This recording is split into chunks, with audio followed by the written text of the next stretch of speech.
Hello ladies and gentlemen, my name is ManTheMaker. Welcome back to Star Traders Frontiers. We are in the second episode of a new series. We have Matilda here, pirate extraordinaire, and just starting out on her intrepid career. We have a mission to bring this person, this VIP, over to this location, which we will do because it's easy money. But before we do that, we will take a look. Is there anywhere that we could go buy some stuff to sell this luxury population? Well, first thing we're going to check. Trade ban. There is a trade ban, and I don't like pissing off people. Reputation loss for trading in faction zones. So if we trade in Devaltos, they just get picked up. They just get angry. Which, yeah, so that does kind of block us out of trading with Devaltos. But maybe Zenrin High-Tech Industrial. Hey Zenrin. And Mucky Muck. They've got nothing, and they've got nothing. Nothing going on. So we can stop here, pick some stuff up, and drop it off at this luxury population. Very important all the time. I'm not treating this as a tutorial series, but there are a couple of basics that just will come up as I encounter them. Trade. It's called Star Traders. Just make the money. Just do it. Don't think about it. Oh, I'm a pirate. We do not sow. We do sow. We do so. We pay the gold price. It's fine. All right. So, on our way, we are going to get started. We're going to go and head on right over here. I should also, another tip rather, is always check for spying, blockading, patrolling. Always check for it. We're going to do it right now. Patrol. Good things. We can encounter an unexpected ship. Maybe take some damage. Maybe we get some free fuel. Maybe we get a bunch of rep with Zenrin, and maybe just random things happen. Let's go ahead and find out. Unexpected ship, a Zenrin Explorer. We're not going to mess with them. We will have to pay them a little bit of money.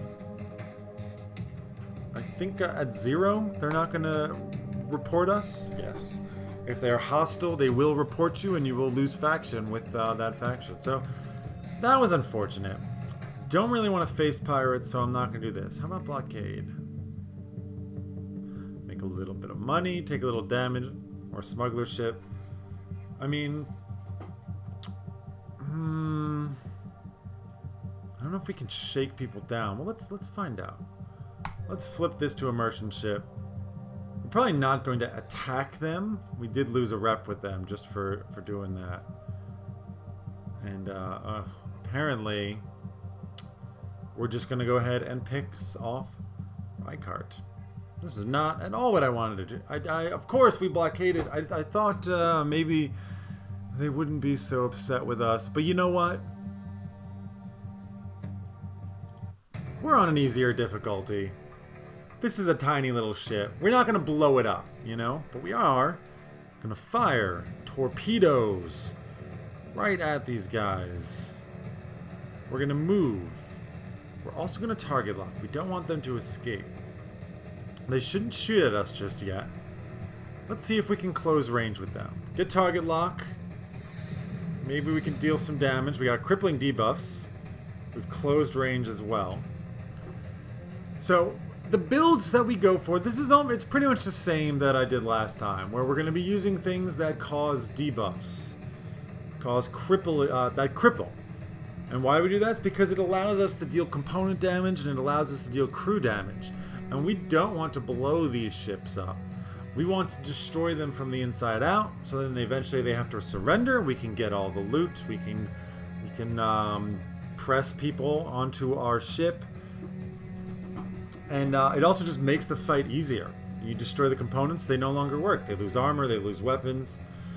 So we are no longer going to have to close range. We want to make sure we use our level 2. Yes. And we're going to fire these light railguns. Now you can see, I'll just go over really quickly. 20 to 60 damage, 30 void damage. Void damage skips the hull and hits it internally. So that is what we want. 45% chance to cripple. So 45% chance that it's going to apply something like Aftershocks here. Which, as you can see, deals reduces their damage, reduces the radiation resist, void resist, and does 10% or just 10 component damage, morale damage, and crew damage for 2 turns. So we want to stack that up as much as possible. This thing right here does a lot more damage. Also does a bunch more void damage. And same amounts to cripple. But we have to be careful because we don't actually want to wipe their hull out. We don't want to bring this down to 0.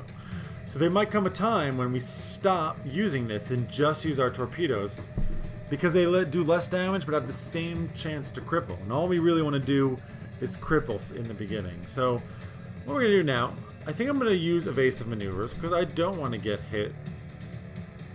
So I am going to use evasive maneuvers. We could use this, but I don't know exactly the order of application. I know if we use this, then it's going to trigger before they shoot. So there you go. It's on us now. We may have applied... Oh yeah, we got lots of debuffs now. Look at that. So we've now applied a second Aftershocks and a radiation wash. So they're taking massive morale damage.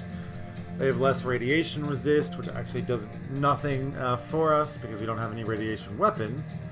That's void, and this is void as well as normal. But it's all good. We are again. I think this time we're going to use bombardment. Reduce their... No. I'm just going to stack evasive maneuvers again. It does stack both offensive and defensive stacks. We're going to keep on trying to lay on these... these Aftershocks. So we should still have 2. Again, radiation wash doesn't really do much. The morale damage, I don't know if they get low enough on morale, if they will just surrender. But we will just continue to use them. I actually realized I wasn't using my torpedo level 2 those 2 times. So maybe we use bombardment now. I hope he does not retreat. But ideally, we're going to knock out his engines. He did withdraw to range. So the danger now is he might be able to escape me. Even if with all this damage done to him, he might still just be able to get away. I don't have anything that really stops that. So we just have to hope that we're able to move closer. He's got much more speed than we do. So there's a good chance that he gets away. Now the positive side of that is we haven't actually taken any damage.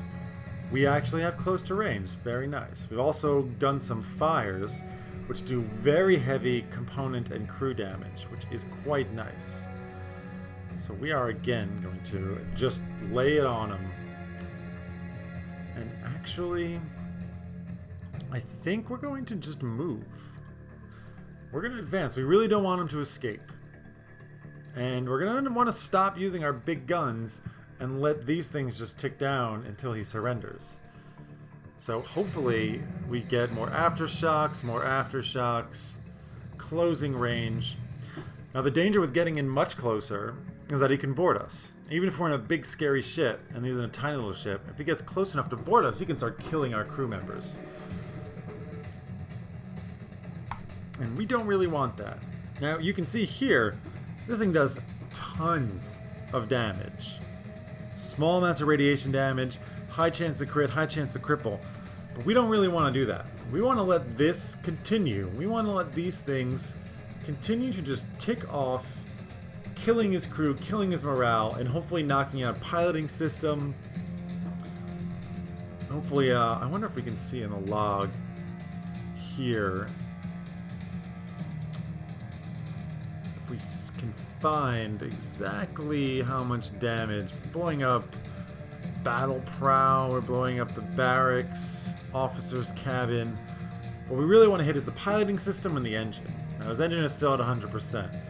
Also, if we kill enough people, they won't be able to move anymore. So now I'm willing to continue advancing. Actually, only use one weapon. No, I'm going to stay right where I am. This shouldn't blow it up. It could actually kill it. Let's just shoot one.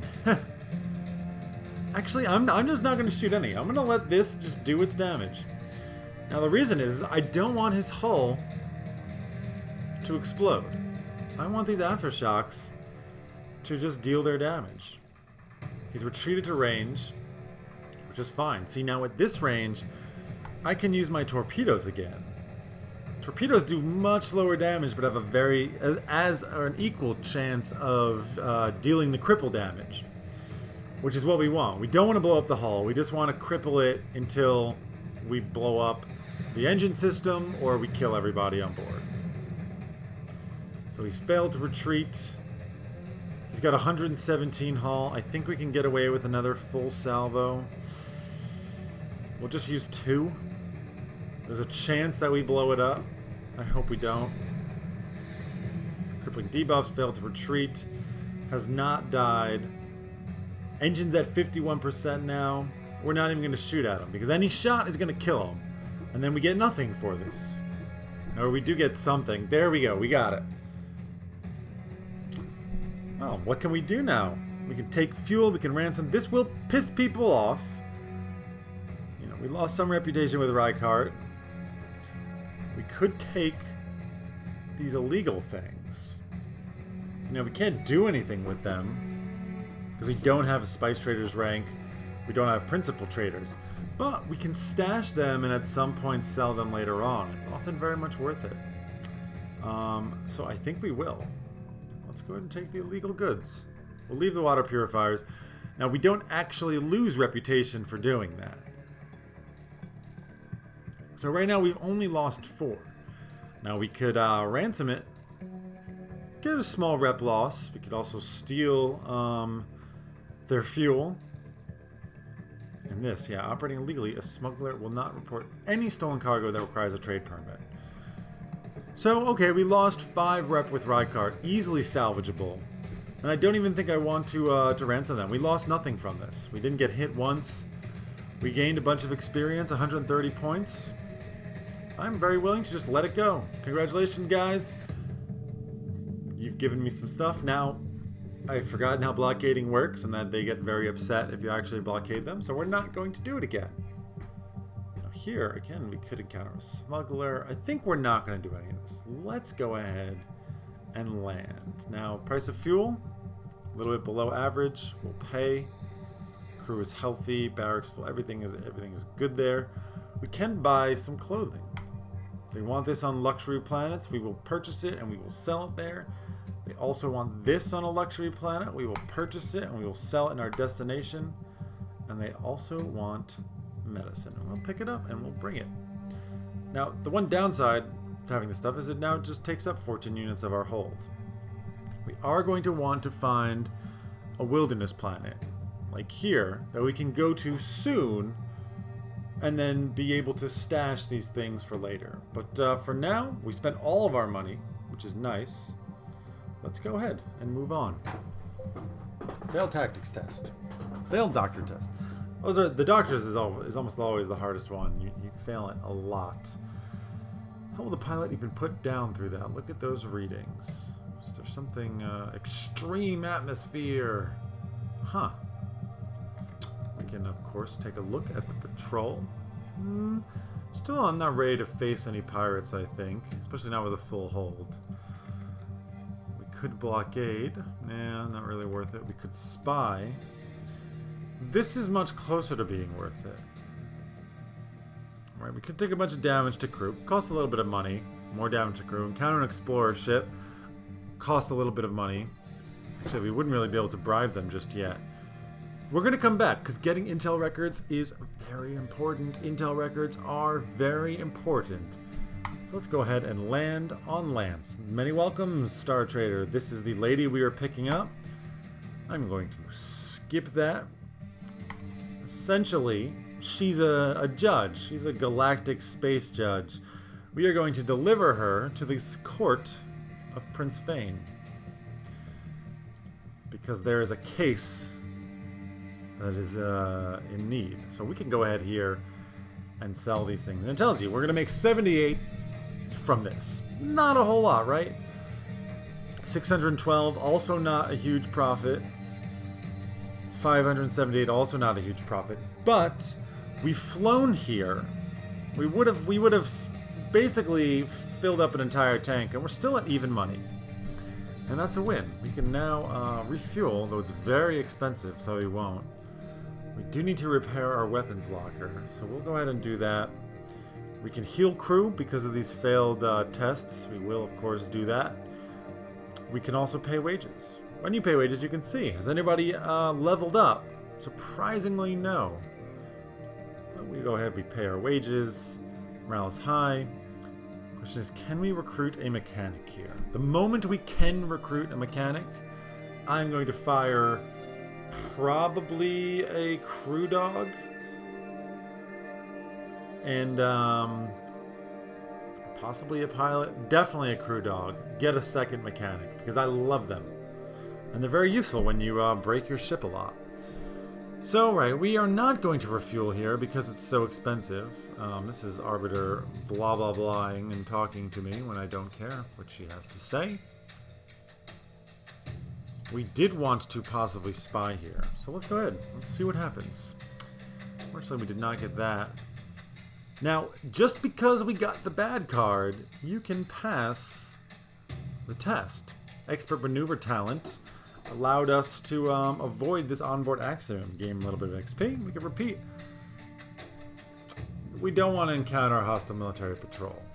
So we are going to go ahead and move on. Arbiter escort, where are you going now? Right back up this way. Again, we still don't want to sell to these people. So what we're going to do is we are going to come down here. We're going to drop off these goods that we have that we can't sell yet. But just remember, one day we will. Oof. Now this independent merchant. Independence is, I was thinking to myself, you know, one of the big problems with pirating is you make enemies with people. Independence, you get no faction loss with. So I think, even though it's early in the game, we are going to go ahead and get into a fight. Because this game is much easier. I almost feel like it's too easy. Is that crazy? We are going to probably prevent him from escaping right now. And we're going to go ahead and advance. Take some shots at him. He's going to have higher armor, probably, than the guy we last encountered. Again, always the first time they try and escape, and they pretty much never shoot. We are just going to open up with all of our torpedoes. Open up with our dodge. And there we go. He should shoot at us this time. He has, but he has missed again. We've got more aftershocks. Keep those aftershocks coming, please. And I'm very happy to just sit here and avoid his attacks. That's all I care about, is not getting hit. Electrical fire is very good. Deals a lot of component damage, as we can see. 20 component damage a turn, 20 crew damage a turn. Very nice. Just going to keep on laying on with the torpedoes. Again, we don't want to actually destroy him. We just want to weaken him so much that he has to give up. Hurting him like this means he misses. I'm noticing a much higher probability of them missing. This is surely the difference between impossible and hard, where I don't even... I could probably be a little bit less... I don't know, can we fight a military officer? They're going to have much better armor. I mean, that might be getting ahead of myself still. So I'm not going to say yes to that. Alright. We only have aftershocks on him. Oh, there's the timer. We're just going to keep on shooting. I'm not going to use this yet. We're going to save it because this stuff is going to start going away. Actually, no, we're not going to save it. We're going to use it now. As this stuff fades, it's going to be easier for him to hit us. But hopefully we're killing enough of his crew and we're damaging his systems enough that it... Like, that also makes it much harder for him to actually hit us. So we will just continue laying on this. I will use my last talent. And by the time these wear off, he's not going to have any chance, I think, of hitting us. More and more aftershocks. I can't imagine him surviving for much longer. I'm going to use my weaker torpedoes. Just one now. Because he's got 116 hull. We don't want him to blow up. We want... Oh... That's unfortunate. We can salvage, gain a whole bunch of experience. And not 20,000. So that pays off quite well. Look for the indies. Find indie planets. Find only indie planets. And that's where you want to hunt. And this is in my head, and I'm going to remember that. Find those indies, because they will never get mad at you, because they are unaffiliated. And with that, we are out of time. We've gotten into 2 fights this episode. I took a little bit of a gamble. I didn't know how hard it would be on only hard difficulty, and it has paid off. So yeah, we have a very strong start. So that feels great. I hope you guys have enjoyed this episode. My name is ManTheMaker. Take care, everybody. Have a wonderful day.